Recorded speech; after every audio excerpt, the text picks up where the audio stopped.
Okay, so today we're going to be installing this Powerflex engine / gearbox mount insert. So it's quite easy. I've already got this off my car.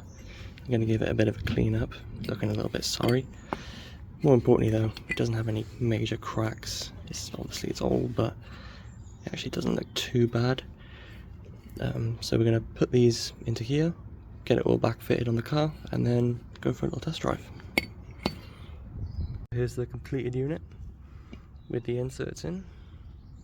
It's pretty hard to mess up because this hole isn't really centered, so it only really goes on one way. And it just goes straight in. Didn't even need any tools, just push them in. And then these caps then go on either side when you bolt it on up. So let's do that. Right, so now we're going to torque down the bolts. So these bracket bolts here are 60 Newton meters, and then the one that goes through is 90. So when you're reinstalling this large bolt, this center bolt here, you'll probably notice that it isn't aligned between the hole and the actual insert itself. So in order to align everything, what you're going to want to do is actually jack up the gearbox just a bit so that the bolt goes in straight, and that should make it a lot easier to get it back in. Okay, so now the bolt's through and is about to be tightened up. Before you tighten it up though, make sure you remove the jack that was supporting the gearbox, because you want to torque everything down with the car on level ground. So just make sure you do that. Okay, so everything's been installed. I guess the next thing to do now is go and see if it made any difference. So I'll do that right away. I've just switched the car on now, and already I can feel that there's a lot more vibration in here. So it's definitely working.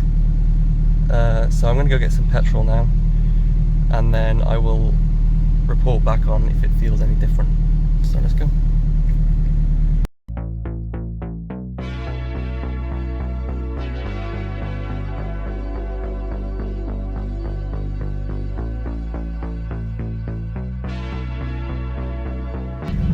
So let's get some petrol, let the car warm up a bit, and then we can give it a little bit more of a test.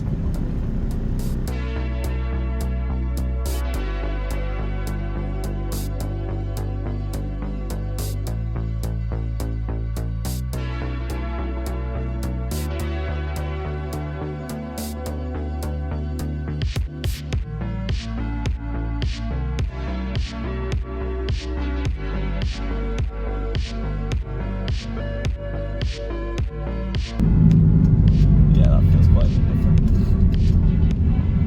Again, it's quite hard to explain it really, but it just feels like the car's a lot more solid. Coming off and on the power, there's no slop. Obviously that has I'd say the main downside is the fact that there's a lot of vibration in the cabin now, like a lot more than before.